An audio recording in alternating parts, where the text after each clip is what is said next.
Hello my dear student, welcome to agri power Jaipur platform. प्यारे विद्यार्थियों, मैं पुष्पिन चौधरी और आज जो है इस सेशन में जो हम बात करेंगे, देखिए हम वैसे तो हमारा जो आधार रहेगा वो 12th क्लास है। अभी 12th क्लास, इसका मतलब ये नहीं कि 12th क्लास के लिए ये लेक्चर है।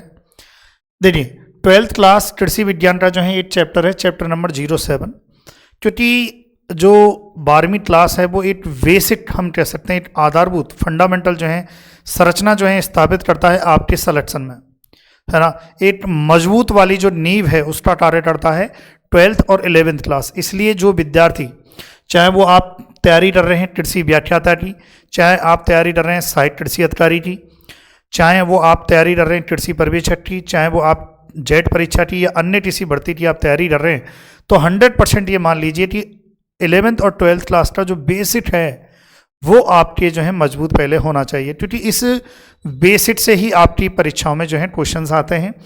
तो मैं ये नहीं कहूँगा कि भाई ये स्पेशल जो है केवल एक परीक्षा के लिए है ये लेक्चर है इन सभी परीक्षाओं के लिए। लेकिन जो मैंने आधार माना है इस फलोत्पादन का महत्व, वर्तमान स्थिति और भविष्य, इसमें दो चीज़ें हैं। एक तो फल उत्पादन के जितने भी नए आंकड़े हैं वो हैं, और एक जो है बाकी का जो बेसिक जानकारी है वो 12th क्लास की है ना। 12th क्लास का चैप्टर नंबर 7 है, ये 12th क्लास का चैप्टर नंबर 7 है एग्रीकल्चर का, ठीक है। उसमें जो इम्पोर्टेंट पॉइंट है हम उसको डिस्कस करेंगे, ताकि जो भी आपकी परीक्षाएं हों उनमें आपका बेसिक जो जानकारी है वो आपके पास आ जाए। तो जो विद्यार्थी इन परीक्षाओं की तैयारी कर रहे हैं वो 100% इस चैप्टर को नोट डाउन कर लेना। इस क्लास में मैं जो करंट डेटा है, नए आंकड़े हैं, उनको हटाकर बाकी के जो 12th क्लास में जो पूछा जा सकता है, पूछा गया है, उसकी बात करेंगे। केवल हमारा जो आधार है वो है 12th, हालांकि इससे बाहर भी हम जा सकते हैं, लेकिन अभी मैंने जो बेस लिया है वो है 12th क्लास। क्लियर है? चलिए हेडिंग डालिए आपने। तो इसकी जो प्रस्तावना है उसमें जो है एक दो लाइन जो इंपॉर्टेंट है वो लिख लेते हैं कि जो है 1 लाख आम के पौधे जो हैं किसने लगाए थे। जो मुगल बादशाह जो हैं अकबर थे, अकबर ने दरभंगा बिहार के पास 1 लाख पौधे लगाए थे। तो ये इंपॉर्टेंट पॉइंट आप लिख लें इसमें, बाकी तो इम्पोर्टेंट इतना नहीं है, ये इम्पोर्टेंट है। देखो जहाँ जहाँ इम्पोर्टेंट पॉइंट है हम वो लिख लेंगे, ताकि हमारा जो 12th वाला पोर्शन है वो कंप्लीट हो जाए। फिर और एडवांस में बात करेंगे, है कि नहीं, इसका एडवांस भी चलेंगे। मुगल बादशाह अकबर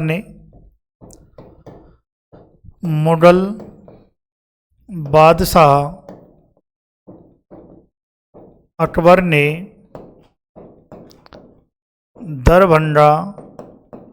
दरभंगा कहाँ है? बिहार में है। दरभंगा बिहार के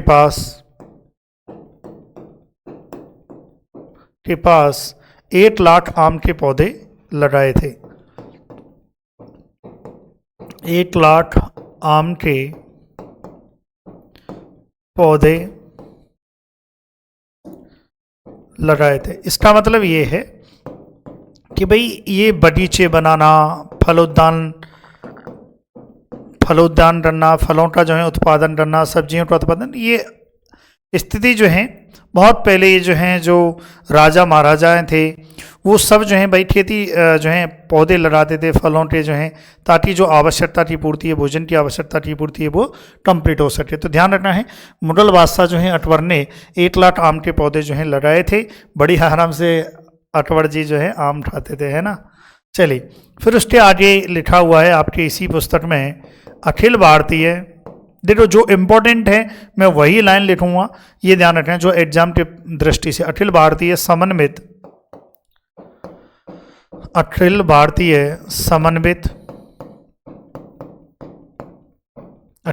ऑल इंडिया कोऑर्डिनेटेड फल सुधार योजना, मतलब फ्रूट सुधार योजना, फ्रूट इंप्रूवमेंट प्रोजेक्ट, है ना। ये ध्यान रखें। कब भाई? 1973 में अखिल भारतीय समन्वित फल सुधार जो है परियोजना, है ना, इसमें आप परियोजना जोड़ लो। परियोजना 1971 में आरंभ की गई।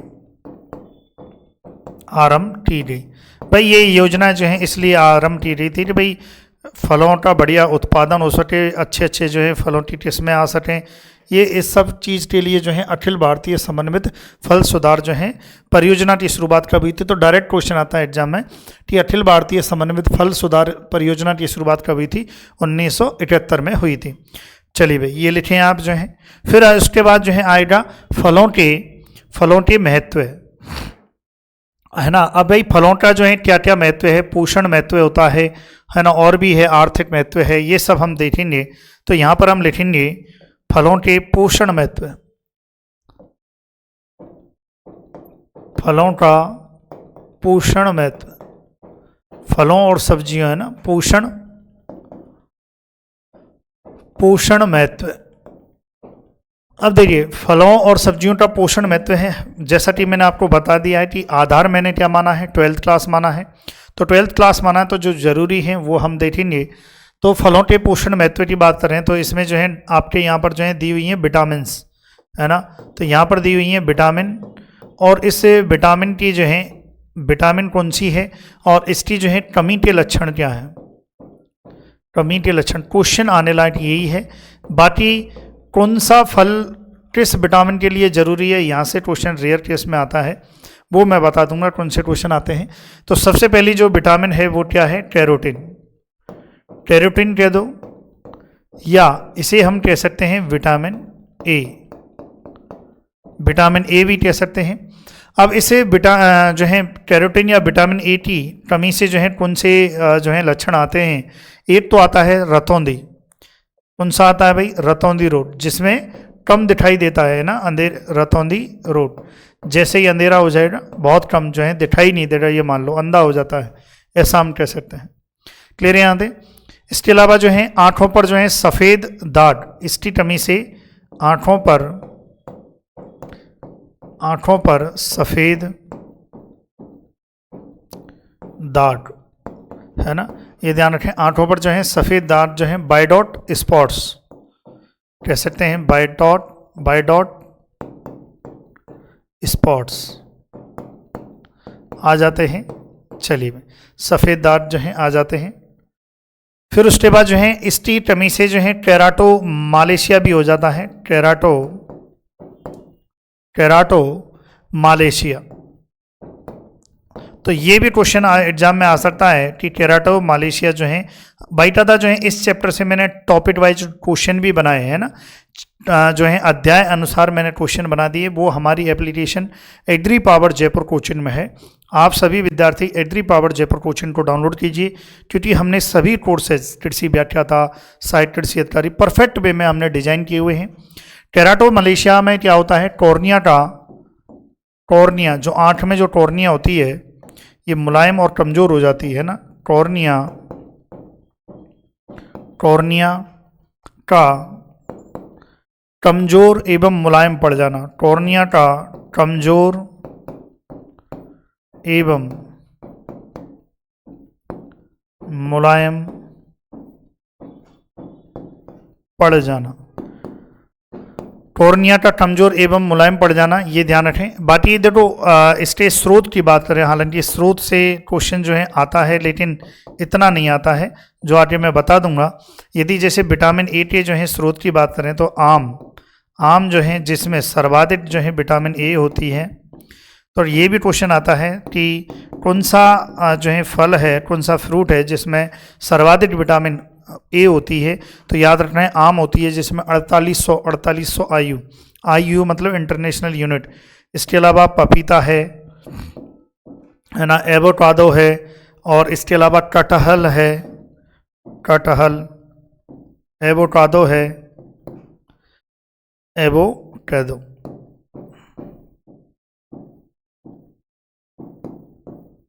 चलिए भाई तो ये ध्यान रखें। चलिए ये लिखें आप जो है ना, इसी प्रकार से देखेंगे विटामिन बी में। देखो आधार जब मैंने बोल दिया कि बेसिक जानकारी आपको होनी चाहिए, तो ये बेसिक जानकारी के लिए है। एग्जाम में क्वेश्चन आता है भाई, ऐसा नहीं है कि आप सोच रहे हो कि सर एग्जाम में आपसे डायरेक्ट क्वेश्चन आएगा। इसी प्रकार से आ जाइए भाई। फिर उसके बाद जो है आपके इसमें एक दिया हुआ है विटामिन जो है V1, देखिए विटामिन B1 की वजह से जो है कमी से क्या होता है, बेरी बेरी जो है हो जाता है। तो ये तो सबको पता है कि विटामिन B1 की वजह से बेरी होता है। बेरी में क्या होता है, जो शरीर होता है वो निर्मल हो जाता है, और शरीर निर्मल हो जाता है, भूख की जो है कमी हो जाती है, मतलब इंसान को भूख नहीं लगती है, और आलस्य जैसे जो है लक्षण प्रकट होते हैं। भले लिख लेते हैं, बेरी रोग जिसमें बेरी रोग जिसमें निर्मल शरीर, भूख में कमी, जिसमें निर्मल शरीर, भूख में कमी एवं आलस्य, है ना, भूख में कमी, आलस्य जैसे लक्षण प्रकट होते हैं। देखिए 11th और 12th क्लास का पूरा एकदम सार चाहिए आपको, तो आप हमारे एप्लीकेशन पे आइए। हम नया कोर्स लॉन्च कर रहे हैं जिसमें हम कृषि विज्ञान और 11th और 12th कृषि विज्ञान का पूरा ब्रीफ हम जानकारी उसमें देंगे, जिसमें वीडियो लेक्चर रहेंगे, क्वेश्चंस रहेंगे, किसी भी एग्जाम में वहाँ से क्वेश्चन आ सकता है। विटामिन B1 की बात करें तो इसमें जो है, जैसे इसके स्रोत की बात करें तो जैसे काजू है, अखरोट है, बादाम है, केला है। हालांकि ये सारी चीज़ें जो हैं हॉर्टिकल्चर में भी आप पढ़ते हो। जब उद्यान विज्ञान जो परफेक्ट वे में, जैसे कृषि पर्यवेक्षक बैच हैं, सहायक कृषि अधिकारी बैच हैं, वहाँ हमने हालांकि इस चीज़ को पूरा डिटेल में और विस्तार से पढ़ाया हुआ है ना, तो वहाँ डिटेल में भी पढ़ाया हुआ। लेकिन अब मैं क्योंकि अपना आधार क्या लेके चल रहे हैं 12th क्लास, तो 12th क्लास में से मैंने जो अच्छे पॉइंट हैं वो मैंने यहाँ से रिकवर किए हैं। विटामिन B2 को कहते हैं राइबोफ्लेविन, है ना। विटामिन B1 को क्या कहते हैं, थायमीन कहते हैं, थायमीन। विटामिन B1 को थायमीन कहते हैं, विटामिन B2 को राइबोफ्लेविन कहते हैं, और विटामिन V3 को नियासिन कहते हैं।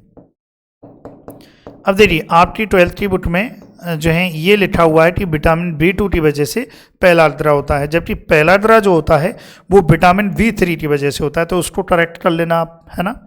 तो याद रखना है पैलाद्रा रोग। तो क्वेश्चन आ जाए कि पैलाद्रा रोग जो है किसकी वजह से होता है, तो याद रखना है विटामिन B3 की वजह से होता है। पैलाद्रा रोग में भाई जो है, एक तो जो भूख है, वजन है, उसमें जो है कमी आती है, भूख नहीं लगती है, वजन कम हो जाता है, और त्वचा जो है एकदम मोटी हो जाती है, चमड़ी जो है मोटी हो जाती है और बदरंग हो जाती है, मतलब जिसका कोई कलर नहीं होता है, इस प्रकार की जो है त्वचा हो जाती है, B3। इसी प्रकार से आइए V3 के बाद जो है विटामिन C है, विटामिन C। अब विटामिन C की वजह से जो है इसकी कमी से जो है स्टर भी हो जाता है। अब विद्यार्थियों तो ये तो पता है भाई स्टर भी हो जाता है, लेकिन स्टर भी होता क्या है, स्टर भी में क्या होता है, जो मसूड़े होते हैं, मसूड़ों से खून बहता रहता है।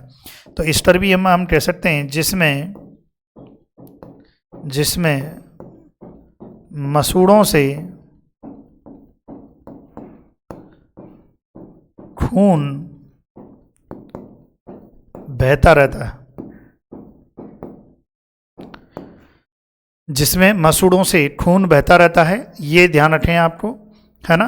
और इसमें जो है जो जख्म होते हैं, यदि शरीर पे जख्म लग जाते हैं तो वो भी देरी से बढ़ते हैं ना। तो विटामिन C की कमी से जख्म जो रहते हैं वो भी देरी से बढ़ते हैं, जख्मों का देरी से भरना, ये भी विटामिन C की वजह से होता है। इसी प्रकार से जो है विटामिन D है।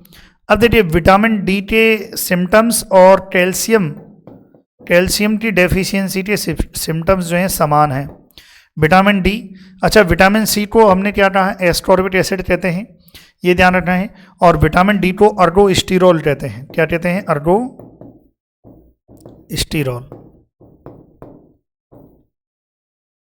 क्लियर है विटामिन D। चलिए अब इसकी वजह से, विटामिन D की वजह से, जैसे बच्चे होते हैं, बच्चों में क्या हो जाते हैं, बच्चों में रिकेट्स, बच्चों में रिकेट्स हो जाता है। हालांकि ये जो हैं विटामिन D की जो डेफिशिएंसी के सिम्टम्स हैं जो आपकी पुस्तक में देते रहते हैं, ये जो है कैल्शियम और फास्फोरस की डेफिशिएंसी से भी होते हैं। इसके अलावा बेस्टो में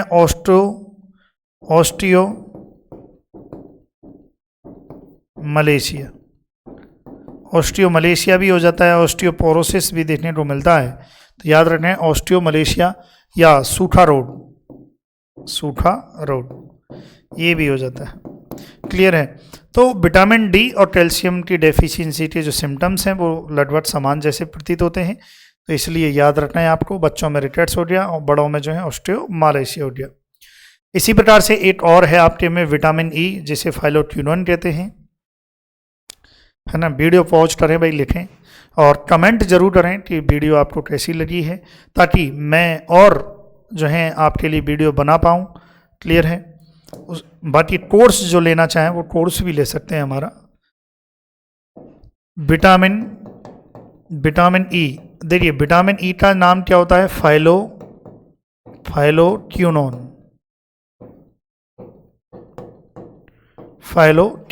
है ना, ये इसका नाम होता है ना। क्विनोन या क्यूबिनोन कह दो, एक ही बात है। अब देखिए इसकी कमी से क्या होता है, प्रजनन क्षमता में जो है कमजोरी, प्रजनन क्षमता में कमी आती है और इसकी वजह से जो है बांझपन आता है, बांझपन यानी कि स्टेरिलिटी। तो याद रखना है रिप्रोडक्टिव जो एफिशिएंसी होती है ना, बच्चा पैदा करने की या गर्भ धारण करने की जो क्षमताएं हैं वो कम हो जाती हैं इसकी वजह से विटामिन डी ई की डेफिशिएंसी से। ये आपको ध्यान रखना है। क्लियर है यहाँ तक। तो ये आप जो है लिखिए, फिर आगे बढ़ते हैं। चलिए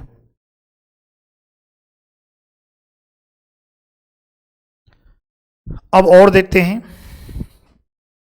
फिर इसी में आगे जो है इसी चैप्टर में दिया हुआ है खनिज लवण, कि भाई जो फल हैं वो खनिज लवण प्रोवाइड करते हैं, ये तो बात सही है, लेकिन खनिज लवणों की कमी से जो है जो समस्याएं हैं वो भी आपके इसमें दी हुई हैं। तो हम समस्याओं को पढ़ लेते हैं, है ना। एक तरफ वही खनिज लवण रहेगा, एक तरफ जो है और वहीं कमी के लक्षण रहेंगे, कमी के लक्षण। अब यहाँ से भी कई बार जो है आपसे क्वेश्चन पूछा जा सकता है। बेसिक सी जानकारियाँ हैं, देखिए ज़रूरी है, इस प्रकार की बेसिक जानकारियाँ आपके लिए होना ज़रूरी है। जैसे कि कैल्शियम की कमी से एक तो मैंने आपको बता दिया था ऑस्टियोमालेशिया होता है, और एक जो है यहाँ पर जो है हड्डियाँ व दांत कमज़ोर हो जाते हैं, हड्डियाँ व दांत जो हैं कमज़ोर हो जाते हैं। ऑस्टियोमलेशिया जो है जैसे सिम्टम्स जो हैं देखने को मिलते हैं। दूसरा है लोहा, दूसरा क्या है लाडलो, दूसरा है लोहा। अब लोहा में यदि बात करें तो लोहा की वजह से क्या होता है, खून की कमी हो जाती है। भाई खून बनाने के लिए जिम्मेदार होता है आयरन, खून की कमी का मतलब है एनीमिया, है ना। ये भी क्वेश्चन आ जाता है कि एनीमिया जो होता है वो किस वजह से होता है। तो एनीमिया जो है याद रखना है लोहा की कमी से, लोहा की वजह से जो है होता है।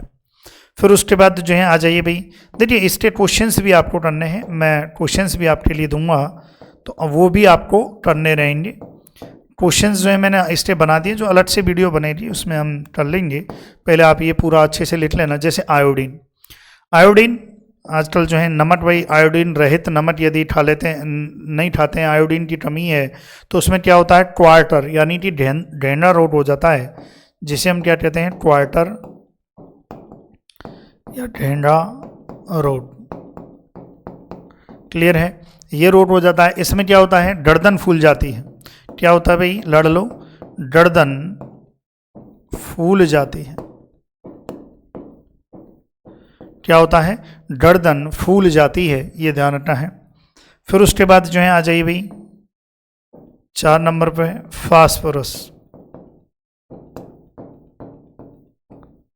फास्फोरस वही, इससे इसकी कमी से हड्डियां जो है होती हैं वो कमज़ोर हो जाती हैं।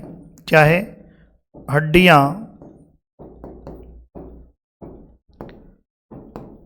कमज़ोर हो जाती हैं, हड्डियाँ कमज़ोर हो जाती हैं, ये ध्यान रखना है इसकी वजह से। फिर उसके बाद जो है और है, जैसे शरीर में जो है बसा की जो है कमी यदि रहे, शरीर में बसा की यदि कमी देखने को मिलती है तो बसा की कमी की वजह से शारीरिक थकान व कमजोरी महसूस होती है। शारीरिक थकान व कमजोरी महसूस होती है। भाई ज़्यादा एक्सरसाइज कर लेते हैं तब भी होती है ना, क्योंकि वसा जो है वहाँ पर यूटिलाइज होती है कि नहीं। एक और है वेरी इंपॉर्टेंट जो है प्रोटीन, यहाँ से क्वेश्चन भी आता है ना, वेरी इंपॉर्टेंट प्रोटीन जो आपकी पुस्तक में देखे रखा है वही उसी को रेफरेंस लेके चल रहा हूँ। प्रोटीन की कमी की वजह से जो है क्वासी-योरकर बीमारी हो जाती है, क्वासी-योरकर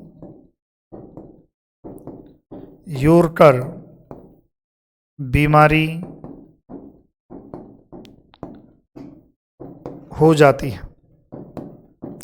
क्वासी-योरकर बीमारी हो जाती है, ये ध्यान रखना है आपको। क्लियर है यहाँ तक? तो चलिए आप लिखें ये इस क्या है क्या नहीं है किस चीज़। चलिए भाई सभी विद्यार्थी चैनल को सब्सक्राइब ज़रूर करें, है ना। फिर उसके बाद जो है आपकी इस 12th की पुस्तक में एक टेबल दी हुई थी, उस टेबल में जो है vitamin A, vitamin B, vitamin C इस प्रकार का जो है, तो हम टेबल 12th बेस कर रहे हैं तो हम 12th बेस पर देखिए वो लिख लेते हैं। चलिए भैया करें, पानी का ब्रेक ले लेते हैं।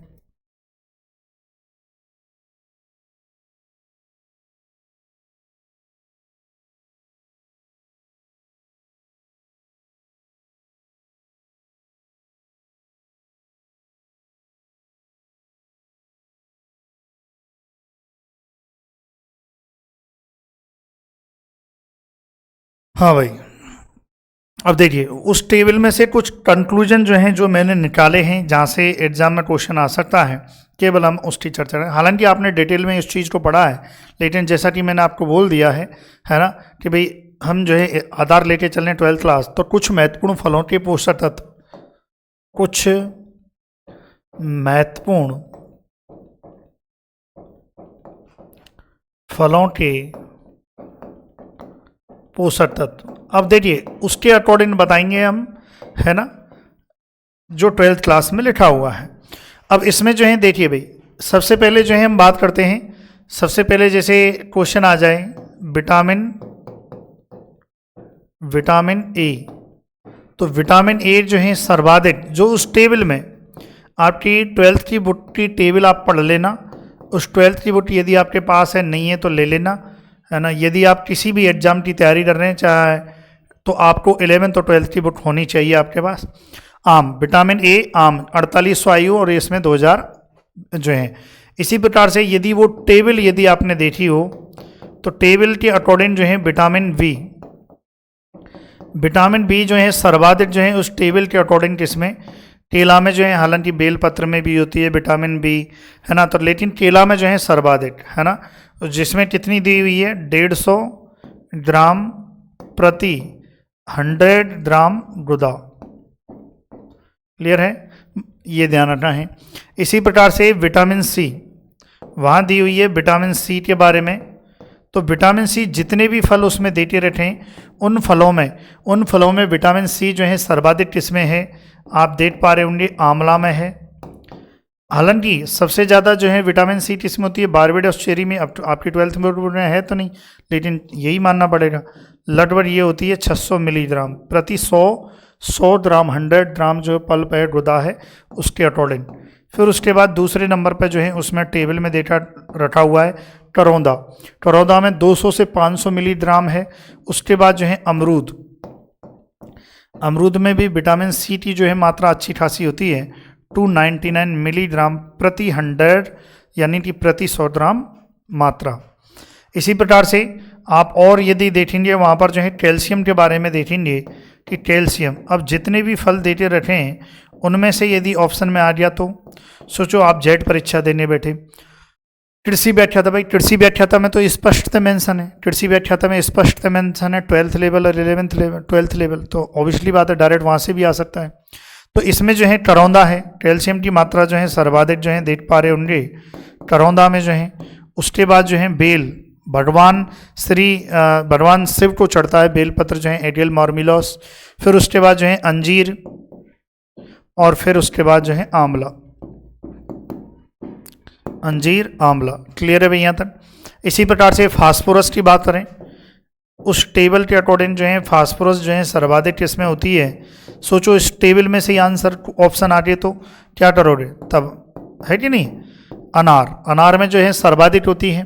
फिर उसके बाद जो है करौंदा, और फिर उसके बाद जो है करौंदा के बाद जो है क्या है केला और बेर। केला और बेर में लगभग समान होती है, इसलिए मैं इसको समान लिख रहा हूँ। क्लियर है यहाँ तक। तो ये ध्यान रखना है आपको।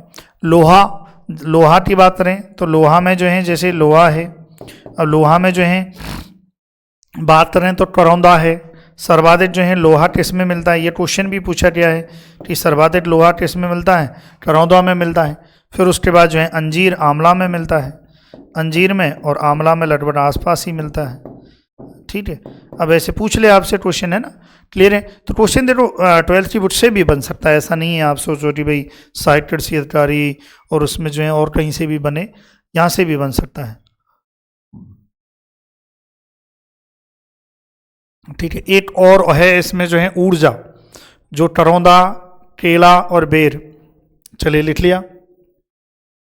एक उसमें और कॉलम दिया हुआ है, आपने ध्यान दिया हो तो टेबल में ऊर्जा का, है ना। और आपसे पूछ ले भाई किस फल से ऊर्जा जो है कैलोरी में अधिक होती है। आपसे क्या पता पूछ ले कि ऊर्जा जो है किस फल से जो है अधिक प्राप्त होगी, है ना। तो कैलोरी में जो है करौंदा से, करौंदा। फिर उसके बाद जो है केला है, फिर उसके बाद बेर है। समझ रहे हो, ऐसे आपसे पूछा जा सकता है। चलिए, फिर उसके बाद जो है नोट करके जो है आपको लिखना है नोट। 5 रुपये का नोट भाई, है ना। सबसे पहला नोट, 2 नोट हम लिखेंगे जो आपकी पुस्तक में है। पीले रंग के फल विटामिन ए से भरपूर होते हैं, ये ध्यान रखना है आपको। पीले रंग के फल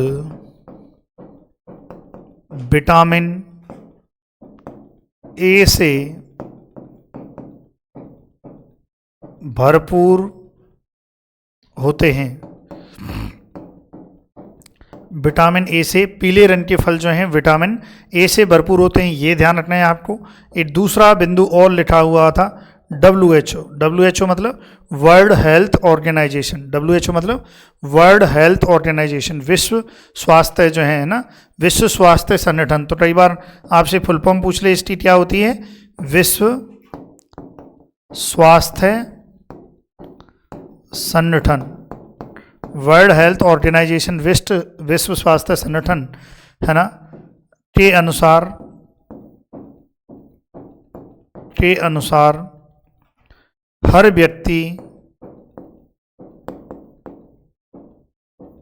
व्यक्ति को कम से कम, हर व्यक्ति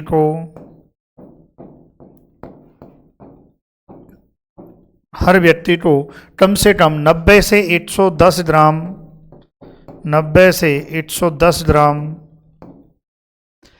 फलों का सेवन प्रतिदिन करना चाहिए। फलों का सेवन प्रतिदिन करना चाहिए, प्रतिदिन करना चाहिए। ठीक है भाई, फलों के ये कुछ पोषक महत्व देखे हमने कि भाई क्या क्या पोषक महत्व होते हैं। अब देखेंगे औषधीय महत्व। भाई फलों के जो हैं औषधीय महत्व भी होते हैं। चलिए, हाँ भाई, कई बार थोड़ा सा क्वालिटी चेक करनी पड़ती है। फिर हम देखेंगे फलों के औषधीय महत्व, है ना। अब औषधीय महत्व जो आपकी पुस्तक में है उतना ही देखेंगे, उसमें से आने लायक जो चीज़ें हैं वही देखेंगे। औषधीय महत्व, अब औषधीय महत्व से क्या क्या आ सकता है, जैसे त्रिफला चूर्ण बनाने के लिए आंवला हरड़ का यूज किया जाता है है कि नहीं, ये औषधीय महत्व है। च्यवनप्राश बनाने के लिए, च्यवनप्राश बनाने के लिए आमले का उपयोग किया जाता है, ये औषधीय महत्व है। तो जो एक दो लाइन है, जैसे कि आपसे पूछ लिया जाए क्या पता, तो यहाँ पर लिखेंगे च्यवनप्राश बनाने में आंवले का उपयोग, च्यवनप्राश बनाने में किसका उपयोग किया जाता है, आंवले का। आंवले से मुरब्बा भी बनाया जाता है कि नहीं भाई, ये भी मुरब्बा भी फायदेमंद होता है। इसके अलावा त्रिफला चूर्ण, आपने नाम सुना होगा, त्रिफला चूर्ण, पेट वेट खराब हो जाते हैं जब यूज करते हैं ना, त्रिफला चूर्ण बनाने में हरड़। अब देखो आपकी पुस्तक में हरड़ देते रखा है, हरड़ का नाम भी देते रखा हुआ है टर्मेनेलिया चेवुला। टर्मे क्या है भाई, टर्मेनेलिया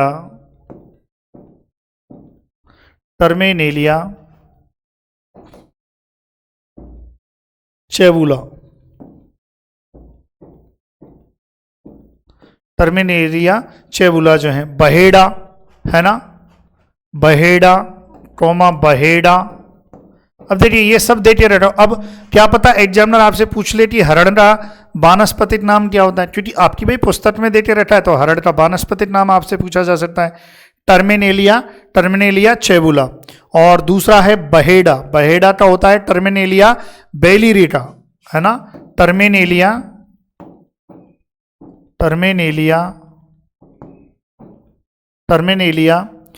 बेलिरिटा,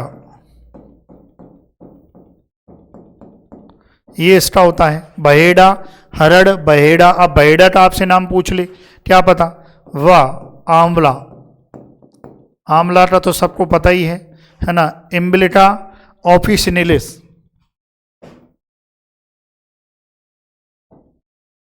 इम्बिलिटा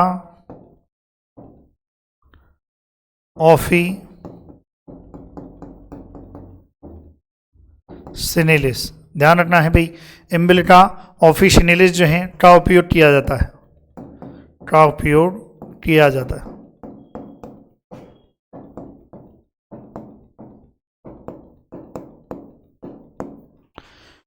क्लियर है भाई यहाँ तक, तो लिखें। इसके अलावा औषधीय महत्व में जो है भाई, सीधी सी बात है, औषधीय महत्व, क्योंकि अब ये सब औषधीय महत्व इसलिए है क्योंकि विभिन्न जो फल होते हैं, फलों में विटामिन और एंटीऑक्सीडेंट जो हैं भरपूर होते हैं, है ना। तो यहाँ पर हम लिख सकते हैं, ये नोट डाल के, यहाँ पर जो है नोट डाल के लिख सकते हैं। तो यहाँ से क्वेश्चन आ जाए कर लोगे ना, अगर आपसे पूछ लिया जाए कि हरड़ का वानस्पतिक नाम क्या है, बहेड़ा का वानस्पतिक नाम क्या है, आंवला का क्या है, तो कर लोगे, कोई दिक्कत तो नहीं है, ठीक है। तो यहाँ पर हम आगे नोट लिख सकते हैं, फलों में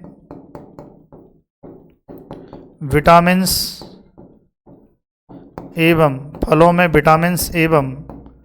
एंटीऑक्सीडेंट,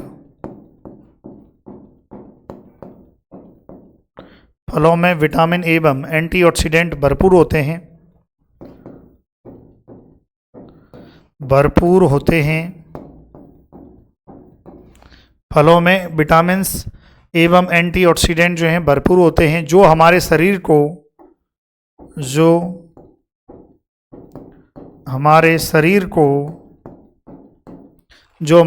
को रोगों से बचाते हैं ना, जो हमारे शरीर को रोगों से लड़ने की क्षमता प्रदान करते हैं। ऐसे लिखो, शरीर को रोगों से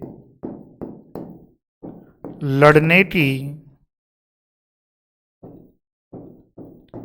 क्षमता प्रदान करते हैं।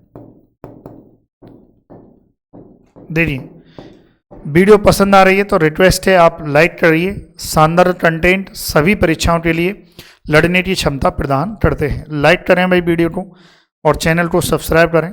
यदि आपको वीडियो पसंद आ रही है तो रिक्वेस्ट है आपसे कि आप ज़रूर करें। फिर उसके बाद जो है देखेंगे औषधीय महत्व और या औद्योगिक महत्व है कि भाई इनके औद्योगिक महत्व भी होते हैं। औद्योगिक, अब जो आपकी पुस्तक में जो इंपॉर्टेंट है वही हम देखेंगे, औद्योगिक महत्व है। अब औद्योगिक महत्व में यदि बात करें जैसे कि पपेन उत्पादन, पपेन उत्पादन, भाई पपेन को बेचकर जो है पैसे कमाए जाते हैं और पपेन उत्पादन जो है किससे किया जाता है, क्वेश्चन आता है परीक्षा में, पपीता से। क्लियर है, पपेन का उत्पादन जो है किससे किया जाता है, पपीता से किया जाता है। फिर उसके बाद जो है आ जाइए रेशा उद्योग, रेशा उद्योग, रेशा उद्योग जो है इसमें क्या यूज करते हैं, जैसे कि केला, बांस, इनका यूज करते हैं भाई, केला और बांस का औद्योगिक महत्व है। मदरा, शराब बनाने में, मदरा उद्योग में, है कि नहीं। जैसे सेब, सेब से जो है सिडार बनाई जाती है, एप्पल सिडार। काजू, काजू से बनाई जाती है फैनी, इससे बनाई जाती है सिडार, है ना। इसी प्रकार से जो है सेब, काजू, अंगूर, अंगूर से बनाई जाती है वाइन, वाइन बनाई जाती है। विस्की भी और भी यूज होते हैं। इसके अलावा अनानास, पाइनएप्पल, पाइनएप्पल का भी मुझे याद नहीं आ रहा है, पी से कुछ है इसका जो है जो बनाया जाता है। इसी प्रकार से और देखो नर्सरी माध्यम, जैसे फलों और सब्जियों के लिए नर्सरी माध्यम की जरूरत पड़ती है। नर्सरी नहीं जरा, नर्सरी माध्यम मतलब जिसमें हम वो चीज उगा सकते हैं। तो इसमें नर्सरी माध्यम के लिए कोकोपीट उद्योग,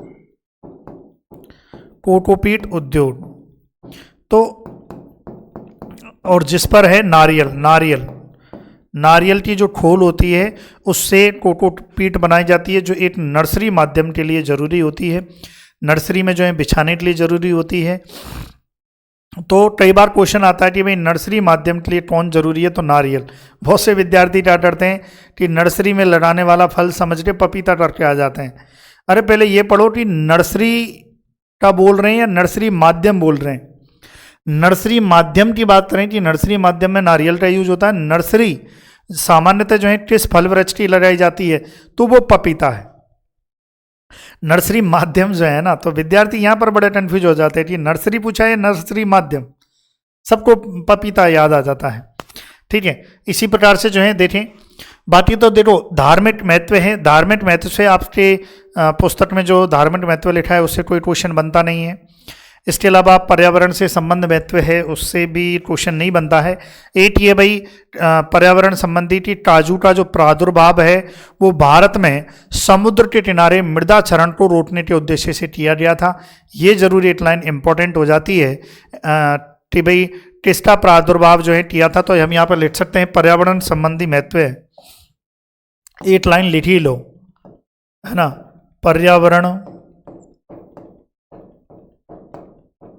संबंधी महत्व। अब इसमें बाकी तो क्या है, देखो भाई फलों से पर्यावरण को बचाव होता है वो ठीक है, ऑक्सीजन देते हैं वो भी ठीक है, बढ़िया है ना भाई, फोटोसिंथेसिस करते हैं ये ठीक है। लेकिन एक जो आपकी पुस्तक में लिखी थी एक लाइन, वो मैं यहाँ पर लिख देता हूँ कि काजू का प्रादुर्भाव, काजू का प्रादुर्भाव भारत में समुद्र के किनारे, भारत में समुद्र के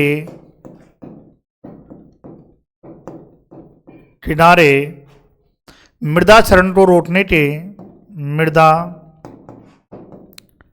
क्षरण को रोकने, मृदा क्षरण को रोकने के उद्देश्य से किया गया था। मृदा क्षरण को रोकने के उद्देश्य से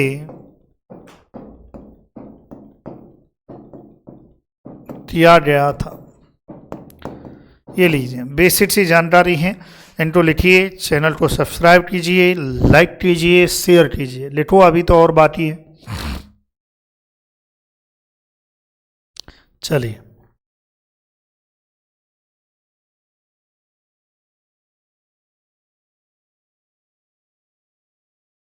फिर उसके बाद जो है आपकी पुस्तक में जो लिखा हुआ है वही लिख लेते हैं, है ना।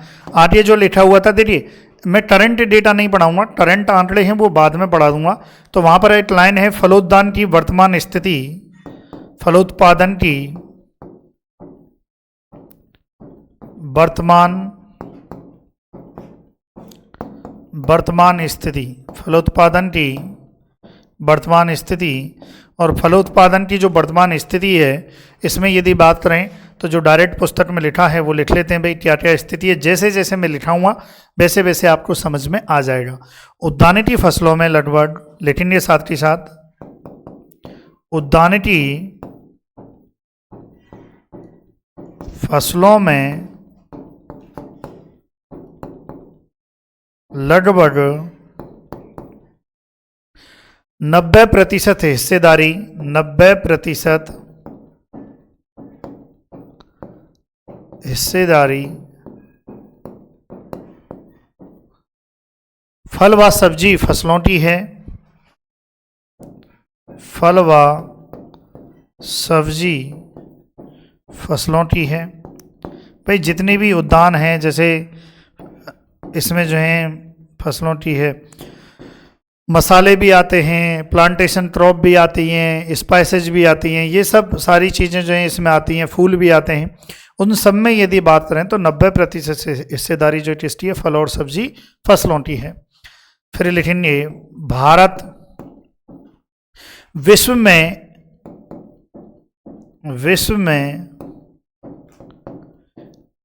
इन फसलों का मतलब जो है, हिंदी फसलों का मतलब बोला गया है कि भाई इन फसलों मतलब फल और सब्जी की बात है। इन फसलों के उत्पादन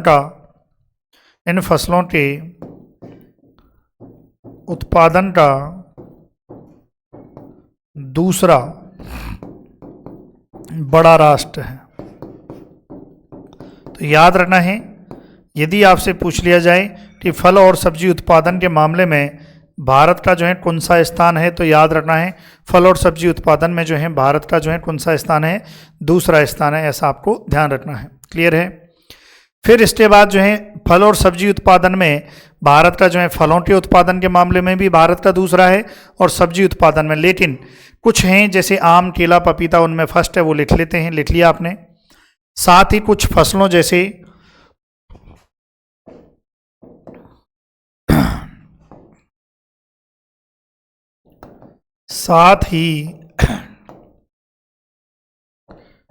कुछ फसलों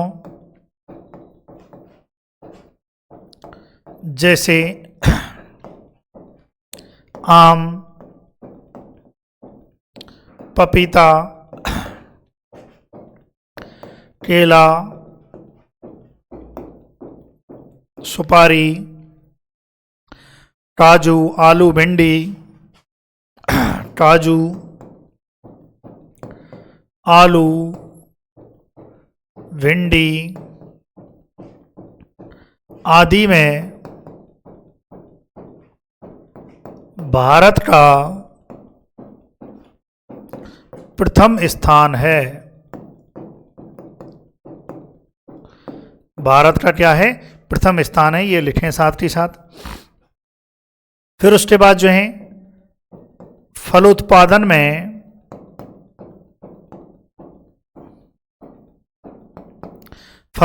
में यानी कि फलों के उत्पादन में अग्रणी राज्य। अब देखिए अग्रणी राज्य की बात करें, क्षेत्रफल में कि सबसे ज़्यादा जो है किस राज्य में फलों का क्षेत्रफल है, फलों बोए जाते हैं उनका क्षेत्रफल है, क्षेत्रफल के मामले में क्या आ जाएगा, महाराष्ट्र आ जाएगा। और अभी करंट डेटा के अकॉर्डिंग जो है उत्पादन में क्या आ जाएगा, आंध्र प्रदेश। उत्पादन में क्या आ जाएगा, आंध्र प्रदेश। तो याद रखना है उत्पादन के मामले में जो है अग्रणी राज्य जो है कौन सा है, पूरे फलों की बात हो रही है तो आंध्र प्रदेश है, ये ध्यान रखना है आपको। फिर फलों की बात करें, फलों में है ना। सर्वाधिक क्षेत्रफल, सर्वाधिक क्षेत्रफल, सर्वाधिक क्षेत्रफल के मामले में जो है भाई, सर्वाधिक क्षेत्रफल में आम, सर्वाधिक क्षेत्रफल में यदि कोई बोया जाता है फल तो आम है। जितने भी फल हैं उन सभी फलों में सर्वाधिक एरिया में जो बोया जा रहा है वो क्या है, आम है। लेकिन उत्पादन में, उत्पादन में,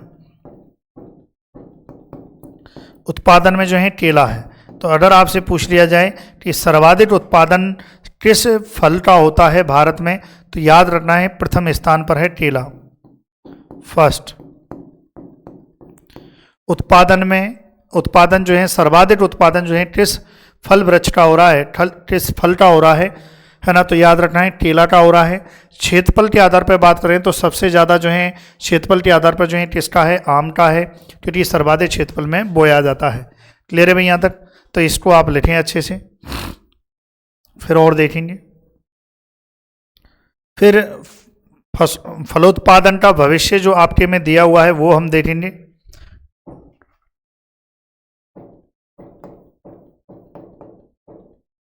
फलोत्पादन का भविष्य 8 सेकंड,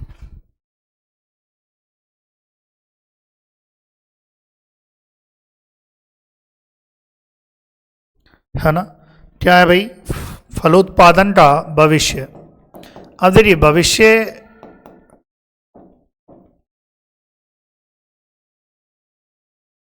फल, आवाज आ रही है?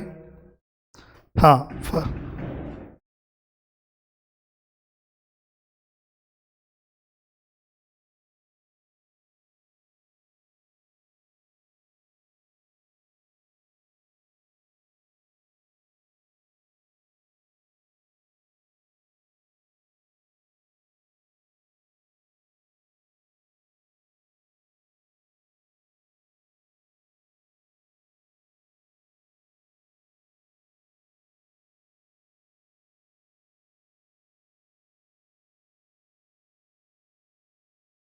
कोई नहीं, थोड़ा सा डिस्टर्बेंस हो गया था। चलिए कोई दिक्कत नहीं है। देखिए फलोत्पादन के भविष्य में जो है बात करें तो प्रिजर्वेशन में हालांकि इसका योगदान है 1 से 2%, है ना। परिरक्षण में, परिरक्षण, है ना, जो हम कर रहे हैं परिरक्षण कर रहे हैं 8 से 2% जो है परिरक्षित कर रहे हैं हम फलों को, बस ये ध्यान रखना है। हालांकि आगे बढ़ जाएगा। फिर उसके बाद जो है इसमें आपके पुस्तक में जो है देखी हुई है कि कुछ जो है योजनाएं देखी हुई हैं, जैसे कि जो है नेशनल हॉर्टिकल्चर मिशन NHM, है ना, नेशनल हॉर्टिकल्चर मिशन, यानी कि राष्ट्रीय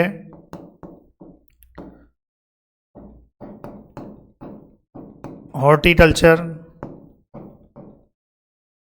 मिशन, राष्ट्रीय हॉर्टिकल्चर मिशन। और ये कब आया था भाई, 2005 में, है ना। 2005 में नेशनल हॉर्टिकल्चर मिशन कब आया था, तो याद रखना है 2005 में आया था, ये लिखा हुआ है। इसके अलावा राष्ट्रीय कृषि विकास योजना, राष्ट्रीय कृषि विकास योजना, राष्ट्रीय कृषि विकास योजना RKVY, राष्ट्रीय कृषि विकास योजना, ये कब आई थी भाई, 2007 में, 2007 में राष्ट्रीय कृषि विकास योजना 2007 में। इसके अलावा राष्ट्रीय कृषि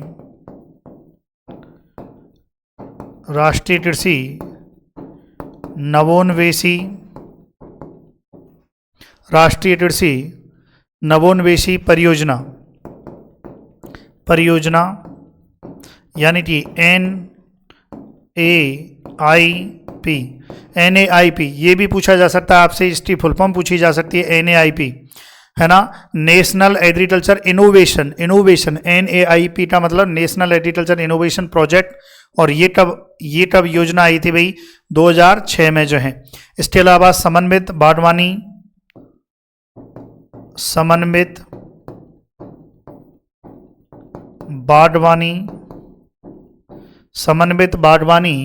विकास मिशन,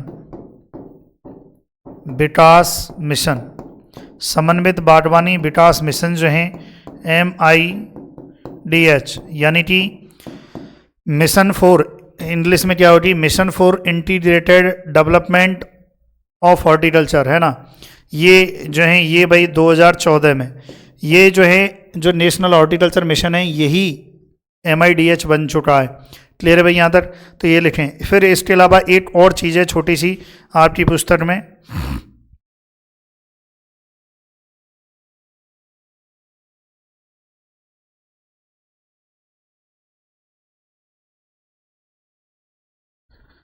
चलिए, क्षेत्रवार उत्पादन, है ना। एक आपकी पुस्तक में दिया हुआ है क्षेत्रवार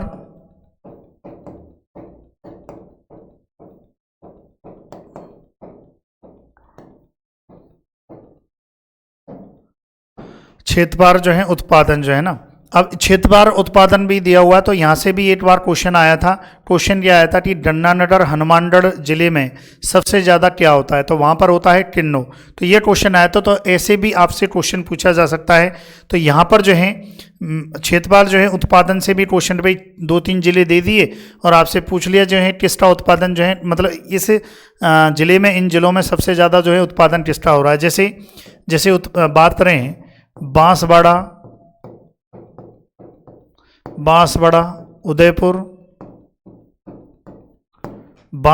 उदयपुर डूंगरपुर जिलों में,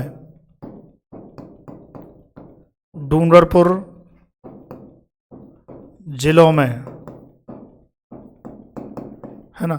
बांसवाड़ा उदयपुर डूंगरपुर जिलों में जो है किसका भाई, आम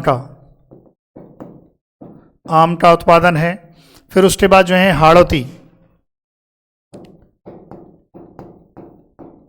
हाड़ौती क्षेत्र की बात करें तो हाड़ौती में आपके कौन आता है, कोटा झालावाड़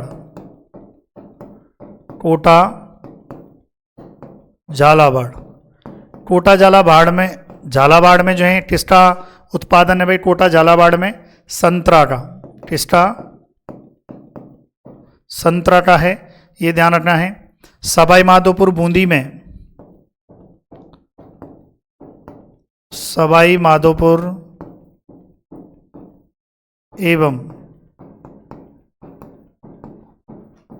में, सवाई माधोपुर बूंदी में जो है अमरूद का है। उसके बाद जो है चित्तौड़गढ़ राजसमंद में, चित्तौड़गढ़ एवं राजसमंद में,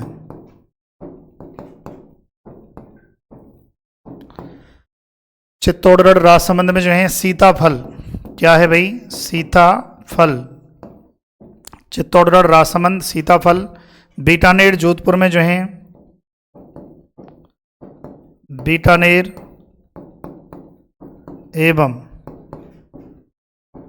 जोधपुर में, बीकानेर जोधपुर में जो है बेर,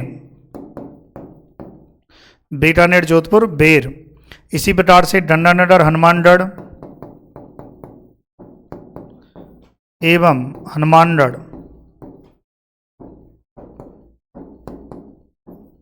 गंगानगर हनुमानगढ़ में जो है किन्नौ। ये क्वेश्चन एग्जाम में आया था, क्या है, किन्नौ। क्लियर है। और जैसलमेर में खजूर,